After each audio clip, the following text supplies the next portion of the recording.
What is the weight of a soul? If I were to move my thought, and just my thought, to a humanoid piece of machinery that works functionally identically to my current fleshy form, would that machine still be me? What if instead it wasn't a move, but a copy living behind a version of myself, while also creating a new one? Who would inherit the privilege of calling themselves me? Or is it both of them? Have you ever asked yourself, what does it mean to be alive? No, you didn't, you liar. I have a friend with just as much brain damage as myself that I would talk to about philosophical questions like these during breaks in the office kitchen. People would walk in to make coffee, hear the subject of discussion, and then slowly walk away, pretending they didn't know us or that we didn't exist in the first place. Well, hey, free coffee. But don't you worry, I have just the thing for you to also become a philosophical mastermind. SOMA, the Latin word for the body, as devoid of soul or thought, but more relevantly a 2015 survival horror game made by the good people over at Frictional Games, pretty much continuing with their tried and true formula of making you afraid of your headphones.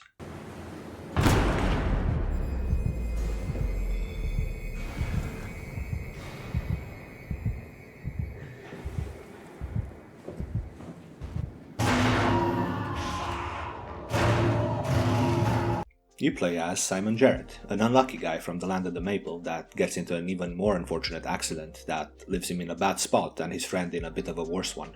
As a result, he gets the opportunity to participate in an experimental procedure that involves making a copy of his brain that would then, in a safe virtual medium, be bombarded with all manners of unsafe remedies, with the hope of simulating one that would rid him of his terminal condition without also terminating him. Okay, Simon, just sit right there on that chair. It will be over before you know it.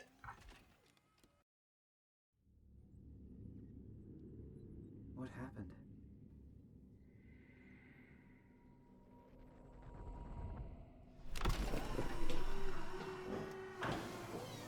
Hello? He wakes up, scared and confused, in a very different place, and you're tasked with figuring out where you are and what happened. The game takes place in various buildings of Paythouse 2, an underwater research complex also hosting a thermal mining facility, an alternative to space launching called the Omega Space Gun, and some other, less important things. Most of your time in this game will be spent walking the halls of these facilities or traveling between them, either with an underground train system or sometimes just walking underwater. For the most part, the visuals hold up very well for a 2015 game. The insides of the buildings nailed the sci-fi underwater research facility aesthetic, while also not going into insane futuristic territory. Most things you see around are believable for a society that is not from the too distant future, and great care was taken to make the environment fit and feel lived in.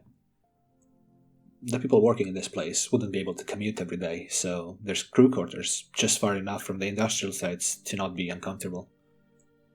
You're near an outside door, depressurization room, and diving suit locker. You're in a power plant, transformer station, thermal mining building, raw materials processing belts. You get the idea. There's a lot of places that are not necessarily easy to get to, and you would have to explore to find them, that have no purpose for gameplay outside of maybe the occasional terminal or note. But if this place was real, you would want to have that room there, so they added it in. In contrast, you have the underwater sections. They thread the line between gorgeous scenery and fear of the unknown.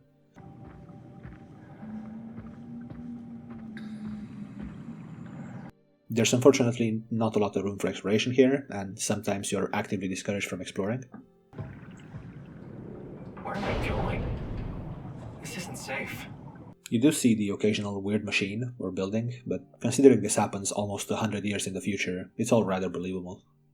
For now, all of the unusual things amount to leaky corruption you see on the walls now and then, and the occasional sentient robot, and all these things can be explained by one of the company's more secretive projects. By reading through terminal entries and research notes, you find out about the Warden Unit, or WOW for short, a biologically engineered computer system with AI programming. While its purpose was to oversee the operations across all sites of Paythouse 2, one of his directives led it to start experimenting with another one of Carthage Industries' creations, the structure gel. This was originally only used for its ability to very quickly repair broken machinery, and only lightly experimented with by the research crew themselves. While most of the man-made objects and locations are very familiar and what people use today and will probably also be using in the near future, everything that was interacted with by the WoW and the structure gel looked very weird and alien. Here you can see way more of a futuristic sci-fi influence, and then of course, there's the monsters.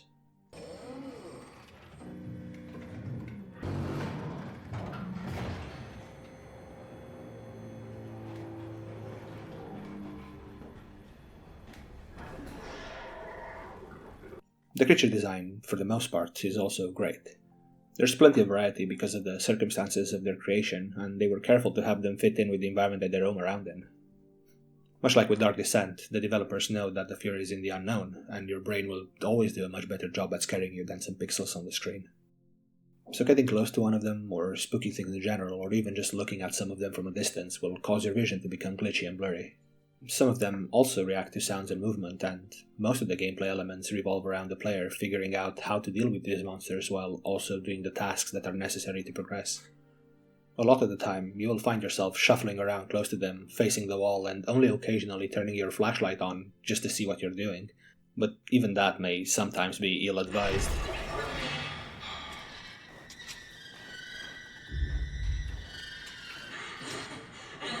Where the creatures truly come to life and attack your brief shorts is in the sound design.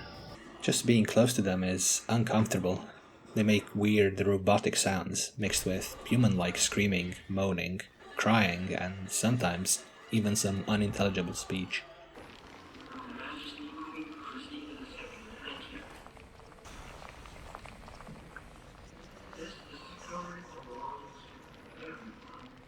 And then they spot you.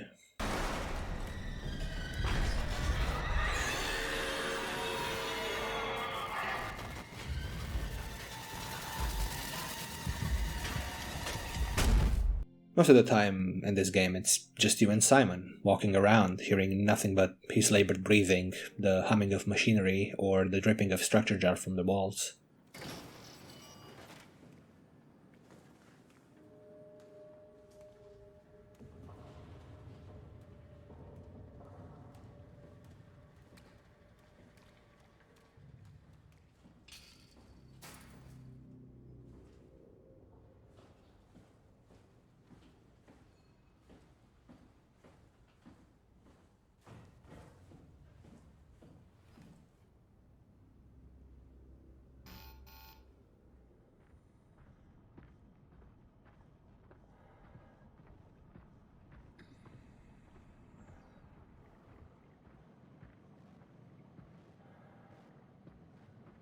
This is a very quiet game for the most part, with even music being used very sparingly, mostly during scripted scenes, after making a decision or when you arrive at the new location.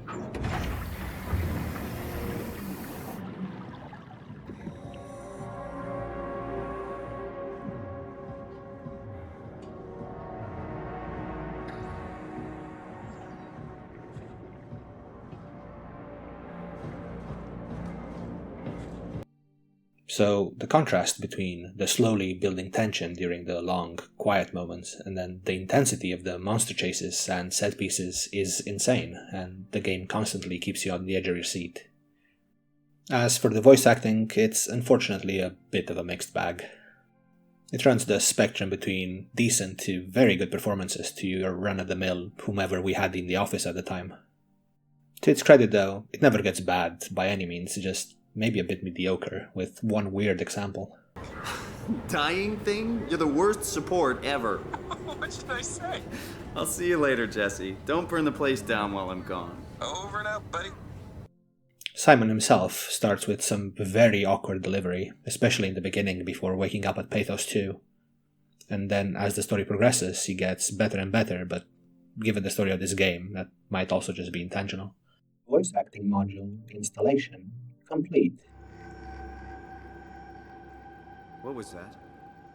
As for the gameplay, it's a bit of a step down from Amnesia. I struggle to call it a game and not some sort of interactive experience, but it's definitely not on the level of Walking Simulator either. Most of the interactions you have are with physics objects, opening doors, reading notes, and solving the occasional puzzle. Somewhere towards the middle of the game, you get a stun gun for a brief moment, and I mean a very brief moment, and it only helps in highlighting this issue further. Where the game does turn around and start feeling gamey again is in the monster interactions and the choices you make.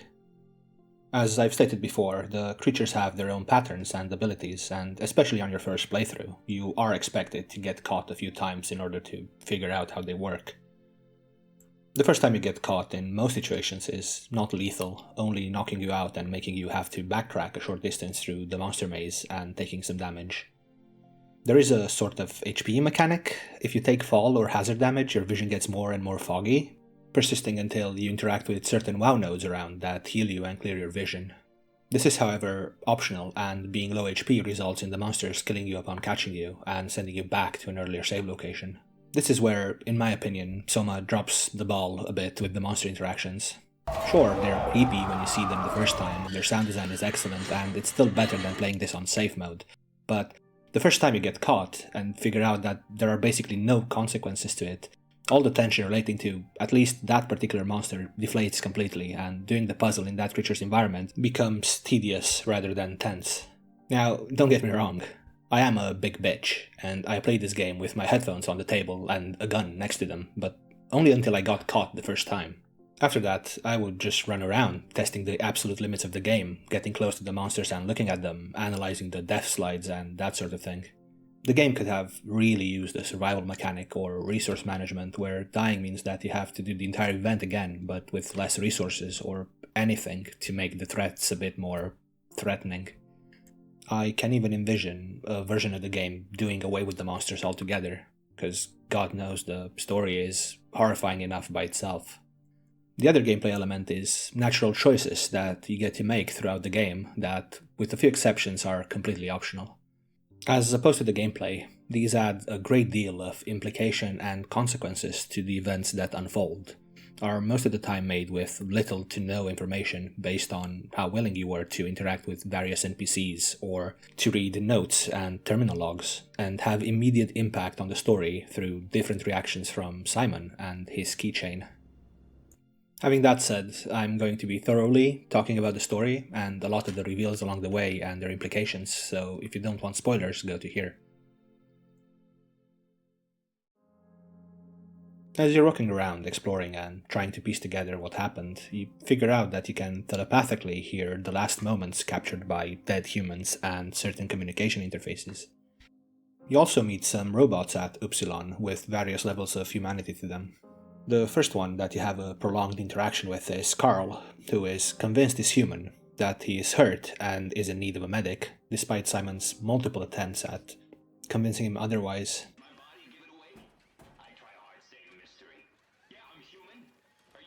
Though I feel there was a very convincing way of going about it.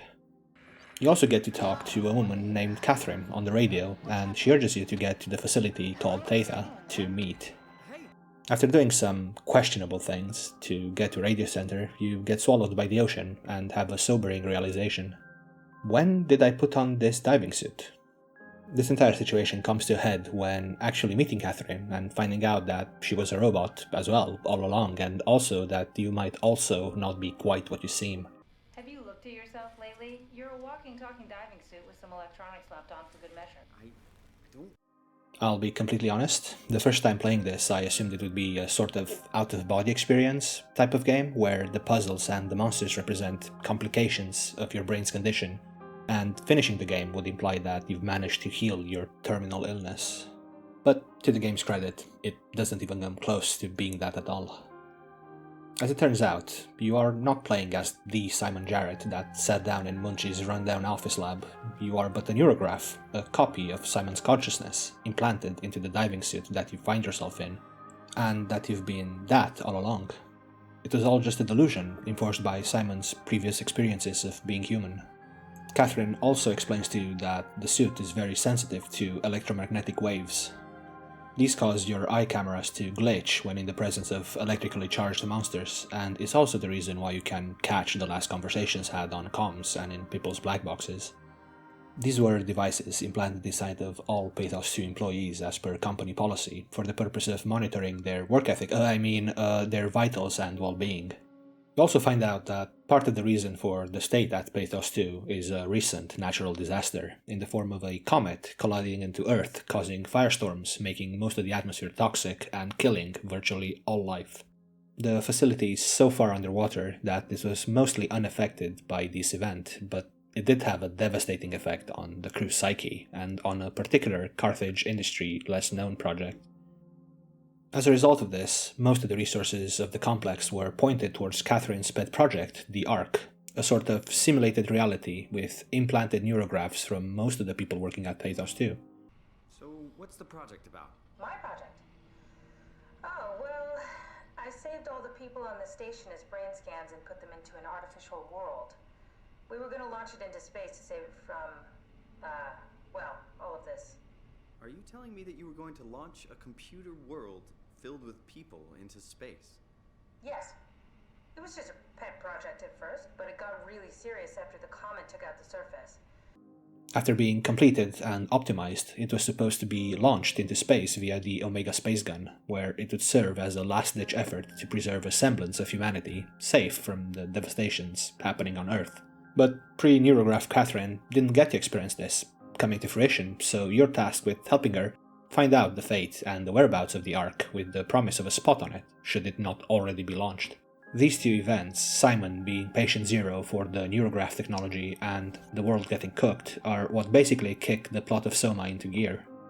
It's often made clear by journals, background storytelling, and the conversations between Simon and Catherine that WoW's directive, while in line with basic robotics to preserve human life as a first priority, it never got a clear understanding of what it means to be human. And let's be honest, how could it? How can you accurately tell a machine what it means to be something so complex and nuanced? When the comet hit Earth, virtually killing all life on the surface, the WoW's directive went into overdrive, finding any means necessary with what little it had at its disposal to prolong human existence. And much like an ill-clarified genius wish or a cursed monkey's paw, it did so with no understanding of the human condition, even forgoing the importance of quality of life. The best tool at its disposal was the versatile structure gel. The researchers over at Omicron figured out that it could even reanimate dead tissue to a certain extent, and with certain drawbacks. Over the next period, the WoW would go further with this research than anybody could have even imagined, slowly corrupting itself and spreading the structure gel outside of its inhabitation. It started by modifying all pilot seats across Pathos 2 to be able to do brain scans way more advanced than what was used for Simon back in 2015, and slowly started using these scans in combination with all sorts of robots and body parts that it could find, creating the monsters in the process. Given the situation with the reanimated humans, and also the overflow of structure gel throughout Pathos 2, damaging and mutating not only the machinery and the people inside, but also the wildlife on the outside, led Dr. Johann Ross, overseer and lead operator of the WoW, to try to shut it down, for leaving it to its own devices would make its misunderstanding of what it means to preserve human life cause endless suffering to the few surviving humans on the planet instead. The WoW is reaching out to every machine, every life form, to manipulate, to control. It's trying to help save its creators from all this, just like the protocol demands. But really, what is good enough? We can't trust a machine to know, to understand what it means to be. We have to terminate the WoW project. After 2 failed evacuations from his station on Tau, Ross ends up severely wounded back at Omicron, where, while trying to save him, the WoW accidentally overloads the black boxes of everyone in the facility, blowing their heads up in the process. After recovering from his injuries, but as a proxy, a humanoid form corrupted and distorted by the structure gel, Johann tries to contact Simon while he's at Omicron, pleading with him to help him destroy the heart of the WoW, and doing so in a very convincing manner.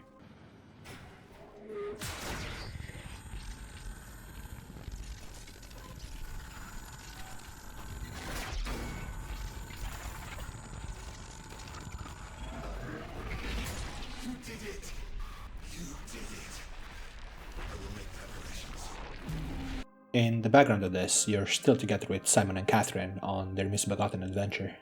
This is also where the disconnect in the story exists. Outside of some interactions with Dr. Ross's proxy, and one major decision close to the end of the game, There is little interaction between the story of getting the Ark with the protagonist's brain scans into orbit and the whole WoW business.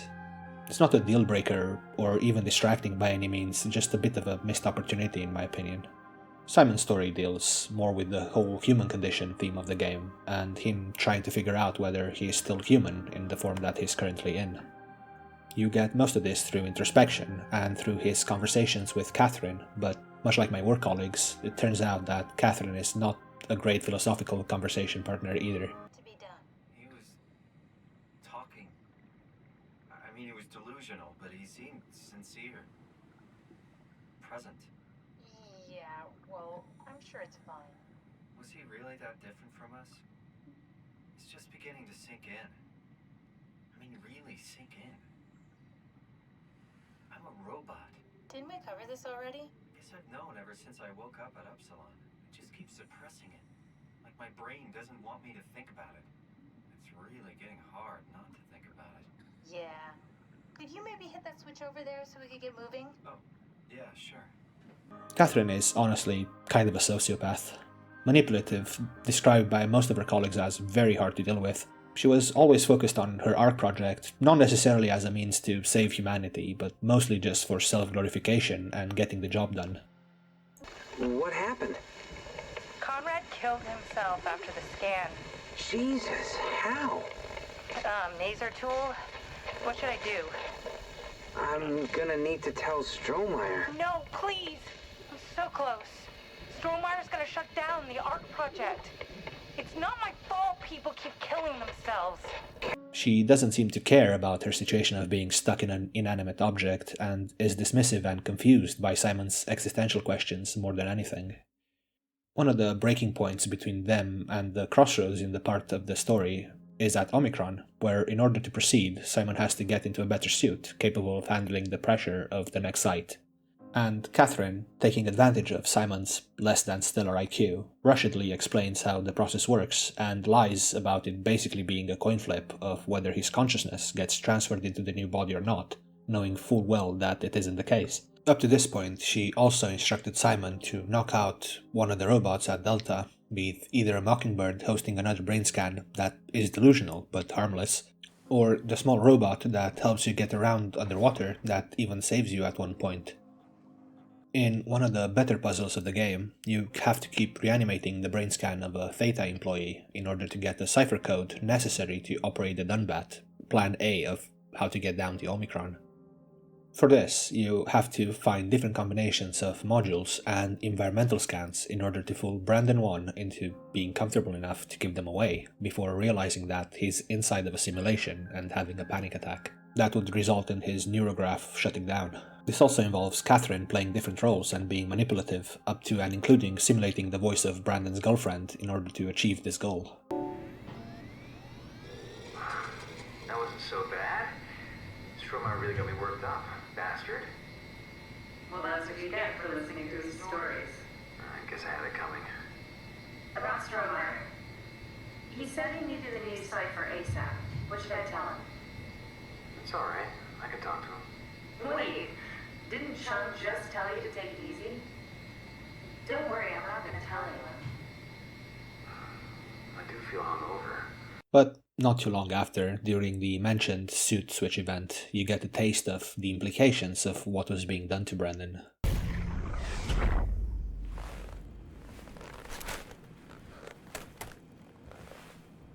There must be something wrong. Can't you run a diagnosis or something? What was that? No, it's just... Why was it still talking? It's the same like before. Catherine, why was he still talking? That's how it works, you know that. What do you mean? You know it's not magic. You were copied. The sleeping Simon in the seat was copied, and now you are here, just like Simon lived on in Toronto. God damn you, Cat. Whether you agree that she's a sociopath or think that she simply just doesn't care about the other robots because it's just what they are, just robots, her lack of empathy for beings not that different from her or Simon is clear. I feel awful. The robots only appear intelligent. They're much more like dogs than humans. I wouldn't hit a dog. Sorry, poor choice of words. She doesn't even care about your decision regarding the WoW. Seriously not gonna tell me what happened to your arm? Had to make a quick stop at Site Alpha to help kill the WoW. What? How? Why? Stop it from torturing the memory of humanity. Okay, let's just get back to work. This only changes briefly close to the end of the game when she finds out about her human counterpart's fate. Oh God. Catherine, Did you say something? it's you. You had an accident. What are you... Oh. You mean Catherine. Don't worry, it's better this way. How did she die? You got into a fight with your colleagues. They didn't want to risk launching the Ark. Thought it might not make it through the atmosphere. They killed me? I'm sure it was an accident. How could they kill me? Catherine, I know I'm not an easy person to like. I just thought they trusted me. come on. Don't do this to yourself. So the game only has one split ending, but it's genius. Depending on how invested you are in exploring and reading about the events that happened at Pathos 2 before your arrival, you have a multitude of choices to make during the game, all the way from the very beginning. Except for the monsters, you can basically shut down or kill everyone left alive in the complex, whether they're still human or robots. The last choice you get to make is if you want to actually destroy the heart of the WoW or not, and after that you set up the Ark to be shot into space, while also uploading your brain scans to it.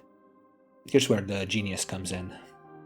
As you, unlike Simon, most likely figured out after the last transfer, uploading your scan doesn't mean moving it, it's merely a copy. The Simon that went through this entire ordeal along with Omnitool Catherine are destined to be left behind on the derelict Pathos 2. Having once again realized his own stupidity, Simon has an intense argument with Catherine, leading to her getting so frustrated that she has a panic attack that shuts down her neurograph, likely never to be heard from again. I'm still here. What the hell happened? What went wrong? Nothing. Then why are we still here? Simon, I can't keep telling you how it works. You won't listen. You know why we're here. You were copied onto the Ark. You just didn't carry over. You lost the coin toss. I can't be responsible for your goddamn ignorance. You Fuck! Catherine? Now, if during the events of the game, like me for the most part, decided to mercy kill all of the delusional robots, the dying humans, and the WoW itself, this makes the ending of this version of Simon a catastrophically lonely one, where he's destined to just roam around Pathos 2, unable to truly be killed, and with his only potential companionship dead by his own hands. On the other hand, if he were to leave all of these entities alive, it's heavily implied that the WoW truly did have only the best intentions for what was left of humanity. Even its attempts at shutting down the Ark project wasn't to outright destroy the project, but because of the staff killing themselves after being scanned due to some half-baked continuity theory. The WoW, even given all of its previous failures, managed to create a very acceptable human alternative with Simon, and given the chance, it would have probably figured out how to fix the already created mockingbirds and the humans that were still on life support, creating an acceptable alternative remnant of humanity right there on the designed to be self-sufficient Pathos 2, and honestly not that different from the Ark itself. This is obviously all just speculation, and the game doesn't show you outright the outcomes of your choices in any way, so it's basically left to interpretation when it comes to the Simon that was left behind on Pathos 2. Whereas in the post-credit sequence, we get to see what happened with the newly copied Simon 4.0, being alive and well and appearing human on the Ark, while also getting a glimpse of the satellite itself having fully opened up and being powered by the sun, on its way to reaching its expected thousands of years of existence.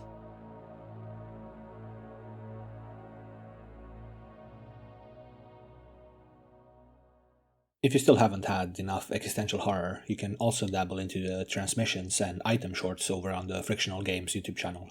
They act as a sort of prequel to SOMA, giving you a glimpse into the events that you will then read about and see during the game.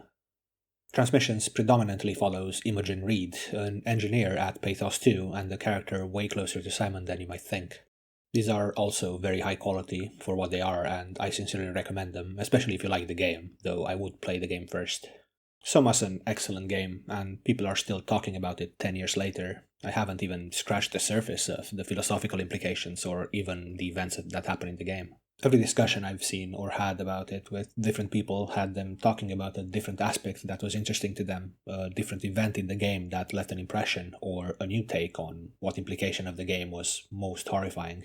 For me personally, it's the idea of Simon's neurograph being used over and over for experimentation, both when trying to fix his brain injury and then after his death as patient zero for the evolution of the neurograph theory. SOMA will obviously have the biggest impact the first time you play it, but I can personally guarantee that there's so much flavor hidden in plain sight and so many different combinations of conversations that you can hear depending on your choices that, even with just one ending, it's still highly replayable. Kind of like watching a complicated movie and getting more and more context each time. Just don't play it on safe mode. Despite my minor complaints about the monsters, since they're there anyway, you might as well get the tension at least when you meet them the first time. There's gonna be another deep sea adventure soon, but this time maybe a bit more political. The gentle laborer shall no longer suffer from the noxious greed of Mr. Krabs. And with that, I'll see you next time.